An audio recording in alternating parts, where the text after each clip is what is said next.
travaille souvent avec des passeurs qui font venir des migrants depuis la Turquie. Notre débat précède la visite d'une mission du Parlement européen à Genève au Conseil des droits de l'homme des Nations unies. Dans ce contexte, je voudrais souligner 3 points.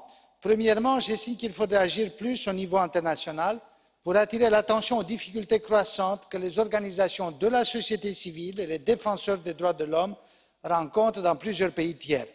De la Russie au Venezuela, en passant par certains pays de notre voisinage ou même candidats à l'élargissement, les défenseurs des droits sont de plus en plus menacés et empêchés de faire ce travail. En particulier, je veux attirer l'attention sur le sort des journalistes qui sont assez souvent sous pression.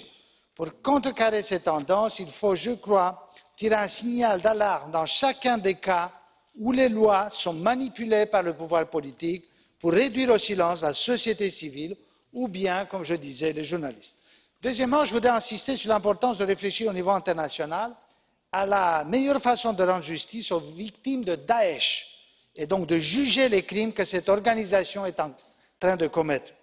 Tel que précisé dans la résolution, l'Union européenne peut jouer un rôle clé dans ce processus. Et je rappelle qu'au sein de la sous-commission droits, nous préparons actuellement un rapport qui va traiter de cette question. Troisièmement, je soutiens les priorités en matière de pays mentionnées dans les conclusions du Conseil, ainsi que dans la résolution que nous allons voter demain. Qu'il s'agisse de l'Ukraine, de l'Abkhazie et de l'Ossétie du Sud, du Bélarus ou encore de l'Iran, la situation des droits de l'homme dans ces pays doit rester sur l'agenda international. Pour ce qui est de la question des territoires palestiniens occupés, je déplore le fait qu'un point d'agenda séparé, le numéro 7, est consacré à discuter uniquement Israël. Cela n'arrive avec aucun autre État et c'est d'autant plus regrettable qu'Israël est une démocratie. Si l'on veut défendre efficacement les droits de l'homme, il faut avoir une approche plus équilibrée, ce qui va renforcer la crédibilité de l'institution. Merci beaucoup de votre attention.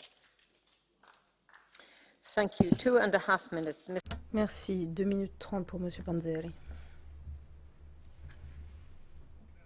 Merci, Madame la Présidente. La situation d'aujourd'hui pour les droits de l'homme, c'est l'incertitude et l'ambivalence. Alors, si l'on observe les choses, l'euphorie autour des droits de l'homme existe encore, mais il y a beaucoup de nuances,